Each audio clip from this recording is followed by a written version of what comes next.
کی زمین پر اسلام کے نام پر رسول اللہ کے دین پر اگر کوئی بٹا لگاتا ہے اور اللہ کے قانون کی کھلم کھلا اگر حکومت خلاف ورزی کر رہی ہے تو تم کو بھی ایسے وقت میں یہ سوچنا چاہیے کہ وہ حکومت یزیدی ہے اور تم کو حسینی کردار ادا کرنے کے لیے آنا چاہیے. یہ تو ثابت ہے کتاب و سنت سے. اب جو لوگ جان چرانے کے لیے اور اپنے حلوے کے کھانے کے لیے اور مست بیٹھے ہوئے ہوں اور یہ سوچتے ہوں سیاسی بات ہے، حکومت ناچ گانے پھیلا رہی ہو، ٹیلی ویژن سے قوم کے لیے اخلاق کو بگاڑا جا رہا، حکومت قوم کی بہو بیٹیوں کو آبرو باختہ کر رہی ہو، ایسے وقت میں ایک عالم دین سے تم یہ کہو کہ خاموش بیٹھے رہو، سیاست میں مت بولو، یہ سیاست ہے. اچھا تو قرآن شریف میں تو فرمایا ہے، قرآن شریف میں تو فرمایا ہے اور رسول اللہ نے حدیث میں فرمایا ہے. آقا دو جہاں صلی اللہ علیہ وسلم نے ارشاد فرمایا ہے من رأى منکم منکرا، حدیث سن لو.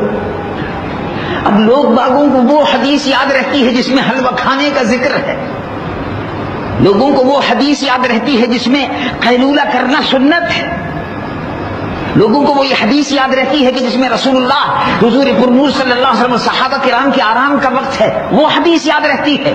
لیکن وہ حدیثیں یاد نہیں رہتی تو جس میں رسول اللہ کے صحابہ رات کو نمازی تھے اور دن کے غازی تھے، وہ حدیث یاد نہیں رہتی. لوگوں کو یہ حدیث یاد رہتی ہے کہ رسول اللہ کے صحابہ تہجد پڑھتے تھے، لیکن رسول اللہ کے صحابہ میدان جہاد میں، احد میں، بدر میں، حنین میں رسول اللہ کے صحابہ غازی کا کردار ادا کرتے تھے. یہ حدیثیں لوگوں کو یاد نہیں رہی. اس سے معلوم ہوتا لوری بچوں کو لوری دیتے ہیں، سو جاؤ. اس امت کو حلوہ کھلا کر، حلوے کی سنتیں یاد دلا کر، بے ایمان اور بد کردار لوگوں کے ہاتھ میں حکومت دے کر. اب جب لوگ کہتے ہیں کہ ہمارا سیاست سے کوئی تعلق نہیں تو بتاؤ پھر حکومت میں کون لوگ آئیں گے؟ جب متقی اور پرہیزگار لوگ، جب زاہد شب زندہ دار لوگ، جب خوف خدا رکھنے والے لوگ قانون سازی میں نہیں پہنچیں گے، اس ملک کی تقدیر نہیں بدلیں گے، تو پھر بتاؤ اسمبلی میں شرابی ہی آئیں گے تو ملک میں شراب ہی پی جائے گی. تو جب شراب کے لائسنس دیے جائیں تو آپ کیوں احتجاج کرتے ہیں؟ شراب کے لائسنس مت دو، شراب کی دکانیں بند کرو. کیوں؟ آپ نے شرابیوں کو بھیجا تو شرابیوں نے لائسنس دے دیے، اور آپ نمازیوں کو بھیجتے تو نمازیوں کا اہتمام ہوتا. انہوں نے جواریوں کو بھیج دیا، رسہ گیروں کو بھیج دیا. کلم کھلا رسول اللہ کے دین کی مخالفت کرنے والے ممبران قومی اسمبلی کو لٹیروں، چوروں، ڈاکوؤں کو بھیج دیا. اب شکایت کرتے ہو کہ ہو جب بھیجنے کا وقت تھا تو کہتے تھے ہمارا سیاست سے کوئی تعلق نہیں ہے، اور اب کہتے ہو مولانا صاحب، شاہ صاحب، دیکھیے صاحب ہمارے محلے میں صاحب شراب کی دکان کھل گئی صاحب، جوا ہو رہا ہے صاحب، رنڈیاں اور کنجریاں بیٹھی ہوئی ہیں صاحب، عورتوں کی بیراہ ربی ہو رہی ہے صاحب. تو مولانا صاحب کیا کریں گے؟ مولانا صاحب کو تو آپ یہ کہتے تھے مولانا صاحب سیاست سے الگ رہیے، یعنی مولانا صاحب کو بھی اب آپ کے سبق کی ضرورت ہے کہ وہ آپ سے سبق کی تلقین حاصل کریں کہ مولانا صاحب سیاست میں آپ حصہ نہ لیجیے. یعنی مولانا صاحب نے جو 12 برس پڑھا ہے اب اس کے بعد مزید پڑھنے کی اب ضرورت ہے ان کو مقتدیوں سے یہ سبق سیکھنے کی کہ سیاست میں حصہ نہ لیجیے. یعنی مولانا صاحب کے سامنے سیرت رسول عربی نہیں ہونی چاہیے. بتاؤ بھائی رسول اللہ صلی اللہ علیہ وسلم صرف نماز پڑھانے کے لیے تشریف لائے تھے، روزہ رکھنے اور حج کرنے اور زکات دینے کے لیے اگر تشریف لائے تھے تو تم سچے دل سے ایمانداری سے سوچو کہ اگر یہی کام رسول اللہ کو کرنا تھا تو بدر کے میدان میں جنگ کیوں ہوئی تھی؟ ٹھنڈے دل سے سوچو. اور جو جاہل یہ کہتا ہے دین سے بے خبر،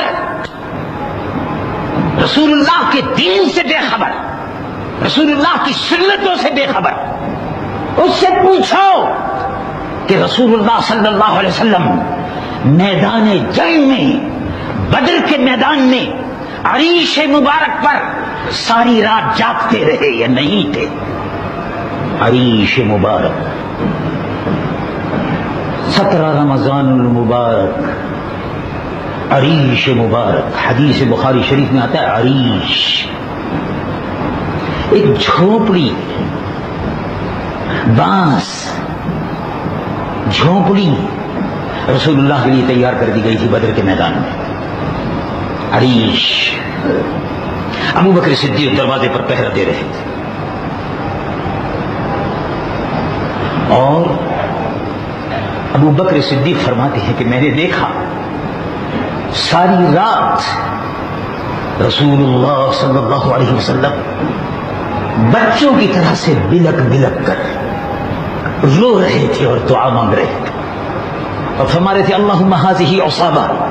بخاری شریف کے الفاظ ہیں، کلمات ہیں، اللہم ھذہ عصابہ، اے اللہ، یہ مختصر سا گروہ ہے 313 مجاہدین کا، اور اگر یہ گروہ ختم ہو گیا تو پھر قیامت تک روئے زمین پر لا الہ الا اللہ محمد رسول اللہ کہنے والا کوئی نہیں ہوگا.